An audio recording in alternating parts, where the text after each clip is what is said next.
बिस्मिल्लाहिर्रहमानिर्रहीम। अस्सलाम वालेकुम। मेरा नाम डॉक्टर अरूज है और शोबे के लिहाज से मैं बच्चों की डॉक्टर हूँ। मेरा ये चैनल उन लोगों के लिए है जिनके छोटे बच्चे हैं और उनको रोज़ाना के मामलात में आगाही चाहिए होती है।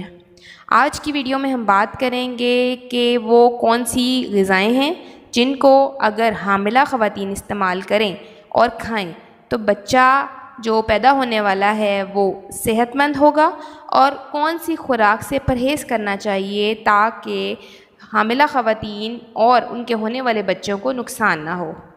और मैं आपको ये भी बताऊंगी कि कौन सी ऐसी खुराक है जिसको खाने से बच्चा सेहतमंद होने के साथ साथ गोरा भी पैदा होता है। हमल में माँ की खुराक पैदा होने वाले बच्चे और ख़ुद माँ के लिए बहुत ज़्यादा अहमियत की हामिल है। पुरानी कहावत है कि आप वही हैं जो आप खाते हैं, क्योंकि माँ की खुराक बच्चे को सेहतमंद बनाने और गोरा करने में बहुत अहमियत की हामिल होती है। मतवाज़न खुराक ना सिर्फ माँ को फ़ायदा देती है बल्कि बच्चे की नशोनुमा, दिमागी और जिस्मानी सेहत के लिए भी कारगर होती है। सेहतमंद हमल तभी होगा अगर खुराक में इंतहाई ज़रूरी विटामिन्स, मिनरल्स और माइक्रोन्यूट्रिएंट शामिल होंगे।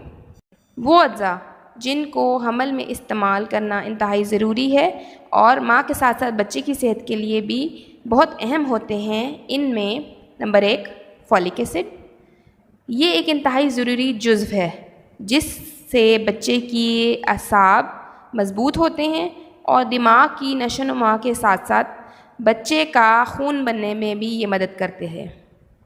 इसकी कमी से बच्चे का हराम मगज़ या स्पाइनल कॉर्ड इनके मसाइल आ सकते हैं जो बच्चे में बाद में माजूरी का बाइस भी हो सकते हैं, और इसके अलावा बच्चे में खुराक की कमी की वजह से या फॉलिक एसिड की कमी की वजह से खून की कमी भी हो सकती है। अब वो खुराक जिसमें फॉलिक एसिड वाफिर मकदार में पाया जाता है, इनमें सब्ज़ पत्ते वाली सब्ज़ियाँ, माल्टा और गंदम ये शामिल हैं। खुराक के साथ साथ फॉलिक एसिड की गोलियां भी डॉक्टर की हिदायत के मुताबिक पहले 3 माह खाना बहुत ज़रूरी है, क्योंकि खुराक में इसकी मौजूदगी जिस्म की डिमांड को पूरा नहीं कर पाती और अद्वियात का इस्तेमाल भी करना ज़रूरी हो जाता है। Number 2 proteins. ये बच्चे के जिस्म के अज़ा और मसल्स को बनाने में कारगर होती है और बच्चे को सेहतमंद बनाने में इसका बहुत बड़ा रोल है। और ये किस खुराक में ज़्यादा शामिल होती है? इसमें गोश्त, मछली, अंडा, दालें, डेयरी की प्रोडक्ट्स शामिल हैं। इनमें प्रोटीन की मिकदार ज़्यादा होती है और इसका इस्तेमाल बच्चे के अज़ा और मसल्स को बनाने और मज़बूत करने में मदद करता है। Number 3 omega 3 fatty acid.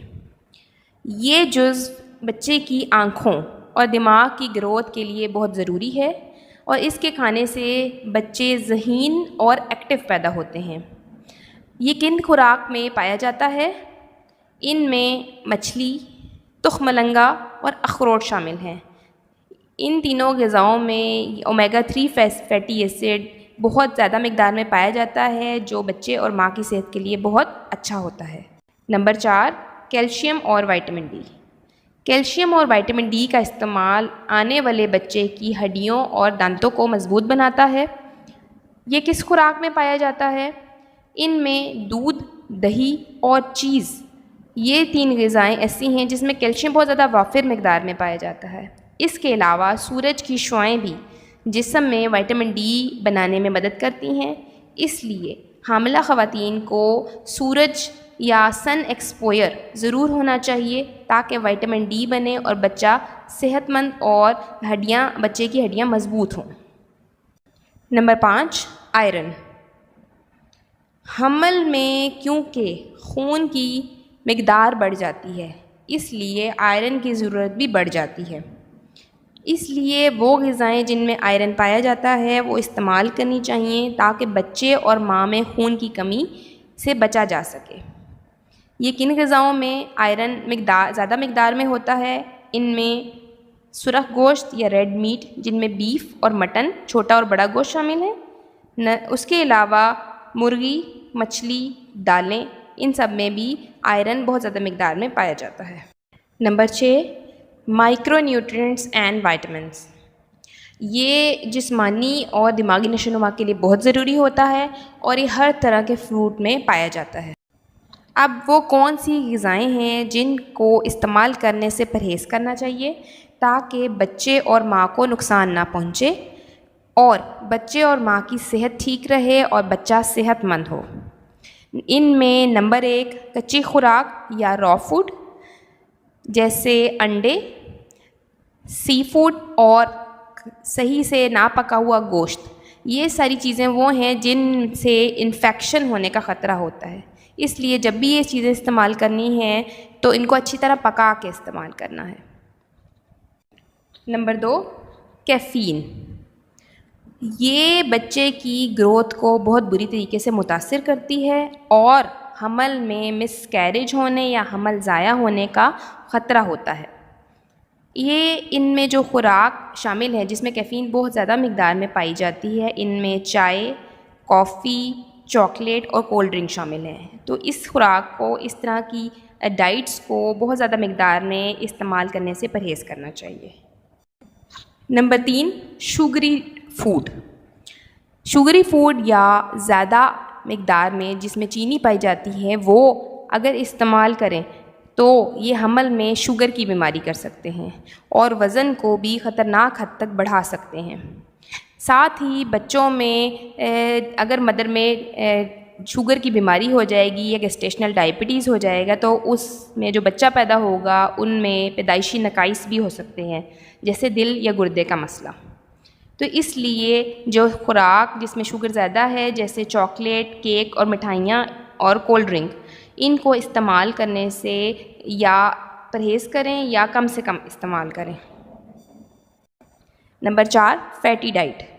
अब जो ट्रांस फैट होती है या गंदी चिकनाई वाली खुराक होती है या जो आम बाज़ारों में खुराक मिलती है, इसमें गंदा घी इस्तेमाल होता है, ये बच्चे के दिमाग की अफ़ज़ाइश को भी नुकसान देती है और मज़ीद पेचीदगियों को भी बढ़ाती है और साथ में माँ का वज़न भी बहुत हद तक बढ़ा देती है, जिसकी वजह से डिलीवरी के वक्त मसाइल का सामना करना पड़ता है।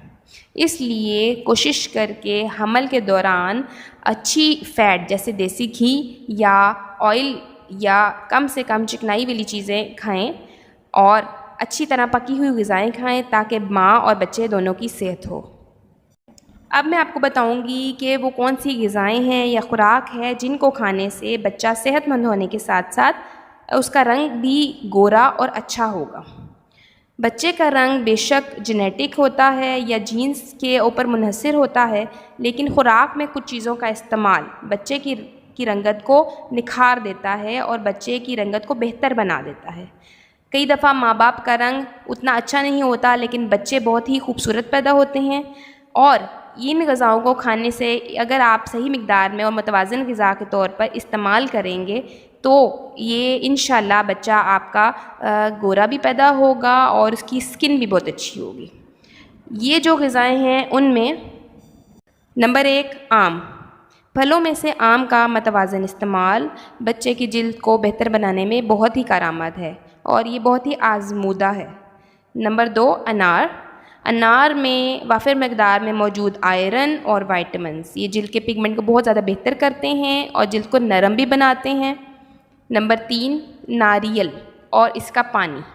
नारियल को चाहे चबाकर आप खाएं या कद्दूकश करके मिश्री डालकर उसमें ये खाएं या उसके साथ साथ आप कच्चा नारियल भी खा सकते हैं। तो ये तीनों चीज़ें जो हैं बच्चे के रंगत को, आने वाले बच्चे की रंगत को बेहतर बनाती हैं। नारियल को खाने के साथ साथ आप उसका पानी भी हफ्ते में अगर एक बार पी लें तो ये रंगत को बहुत ज़्यादा फ़र्क देता है और रंगत को, माँ की रंगत से बच्चे की रंगत में बहुत ज़्यादा फ़र्क आता है।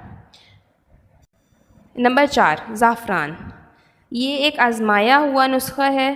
चुटकी भर ज़ाफ़रान को आपने एक गिलास दूध में मिलाकर पीना है। इससे माँ की रंगत भी बेहतर होगी और बच्चे की, दोनों की जिल्द में वाज़ेह फ़र्क आपको नज़र आएगा। नंबर 5 दूध और दही। दूध और दही में मौजूद कैल्शियम, जिंक, विटामिन्स और प्रोबायोटिक्स ये बच्चों की आंतों को बेहतर बनाने के साथ साथ बच्चे के बालों को और जिल्द की रंगत को बेहतर बनाने के लिए बहुत ही अहम है। नंबर 6 ड्राई फ्रूट्स जिनमें बादाम और अखरोट शामिल हैं। इनमें मौजूद कैल्शियम, मैग्नीशियम और विटामिन ई हड्डियों के मजबूती के साथ साथ जिल्द को भी नरमी देता है और रंगत को निखारता है। नंबर 7, सौंफ। सौंफ में मौजूद एंटीऑक्सीडेंट जिस्म से जो गंदा मवाद है, जिल्द से जो गंदा मवाद है वो निकालते हैं और जिल्द को खूबसूरत बनाते हैं और रंगत को भी बेहतर करते हैं। इसका खाली पेट का इस्तेमाल जिल्द के साथ साथ पेट की जो मसाइल होते हैं माँ में और बच्चों में, ये भी बेहतर करते हैं। नंबर 8, देसी घी। जैसा कि मैंने आपको पहले बताया है कि जो बाज़ारी खाने होते हैं उसमें ट्रांस फैट होती है जो गंदी चिकनाई मानी जाती है, और लेकिन जो देसी घी होता है वो सिस फैट होती है। तो सिस फैट जो होती है वो अच्छी चिकनाई मानी जाती है और जिस बच्चे के जिस्म की सेहत और दिमागी सेहत और माँ की सेहत के लिए बहुत ज़रूरी है। इसमें मौजूद विटामिन बच्चे की आँखों के लिए और जिल्द के लिए बहुत ही कारआमद है और ये जिल्द की रंगत को भी बहुत बेहतर बनाता है। इसलिए देसी घी का इस्तेमाल रोज़ाना की बुनियादों पर करें, बहुत ज़्यादा इस्तेमाल नहीं करना, बस 1 या 2 चम्मच रोज़ाना देसी घी के किसी खुराक में शामिल करके ज़रूर लें। याद रखें कि जो भी खुराक हम खाते हैं उसका असर हमारी जिस्म पे और हमारी जिल्द पे नज़र आता है। तो जब भी हामिला ख़वातीन अच्छी और मुतवाज़िन ग़िज़ा खाएंगी तो वो ही उनकी जो ताकत है और वो जो उनके असरात हैं वो उनके बच्चे में भी नज़र आएंगे। तो इसलिए हमल के दौरान मुतवाज़िन ग़िज़ा का इस्तेमाल बहुत ज़रूरी है, क्योंकि ये हमल के पीरियड में बच्चे की नशोनुमा होती है जिसमें दिमागी और जिस्मानी नशोनुमा होती है। तो इसलिए मुतवाज़िन ग़िज़ा का इस्तेमाल ज़रूर करें और बाज़ारी चीज़ों से और हाई शुगरी डाइट और कैफ़ीन वाली डाइट चाय और कॉफ़ी से भी परहेज़ करें या कम से कम इस्तेमाल करें ताकि बच्चा सेहतमंद भी हो और गोरा भी। इसके साथ ही मुझे इजाज़त दें और मेरे चैनल को लाइक, शेयर और सब्सक्राइब करना ना भूलें। Thank you. अल्लाह हाफ़िज़।